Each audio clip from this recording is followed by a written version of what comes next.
Unaangalia Baba Sam the King Tanzania TV channel. Kwa maoni na ushauri tumia namba zifuatazo 0752732515. Baba Sam the King.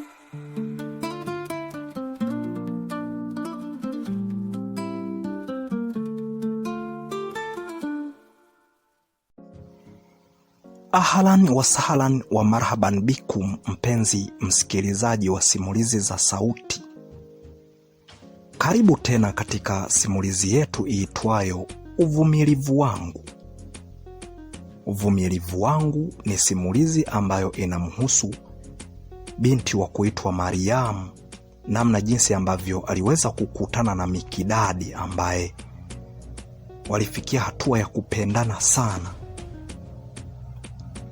Sehemu tulipoishia, sehemu ya pili, tuliona kwamba Mariam alikuwa akimpatia pesa Miki, na hatimaye Miki akakataa hizo pesa, kwamba yeye ni mwanaume, atatafuta tu pesa na hatimaye atakuwa na uwezo wa kuweza kulipia ile nyumba ya bwana Gisam Tarari pale ambapo amepanga.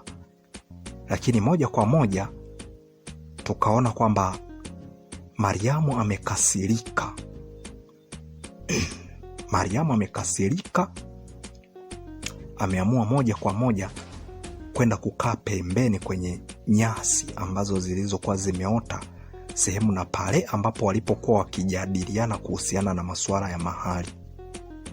Lakini moja kwa moja ambacho kilichokuja kujitokeza, tumemuona Mariamu akiwa anatusimulia kwamba baada ya kwenda kukaa kule alikuwa kiwaza kwamba asimkwaze, asitumia hasira yake kali, akajiona kwamba yeye ameweza. Mwisho wa siku Miki anaweza akachukia na hatimaye akaanza kuona hata yeye ni wanawake wale wale. Kwa hiyo alikuwa anajaribu kulegeza, na hatimaye tukaona kwamba Miki ametoka hapo karibu yake akaenda kabisa mbali kidogo na sehemu ile walipokuwa wakijadiliana kuhusiana na masuala ya mahali. Akaenda akazunguka nyuma ya mti, akaenda kukaa na hatimaye akajiinamia. Na tumeona sasa Mariam ametoka hapo alipokuwa amekaa, amemfuatilia na akakuta amejiinamia, ameweka kichwa kwenye magoti, amejishika mashavu, ikiwa ni ishara mojawapo ya kwamba ana huzuni. Ni kitu gani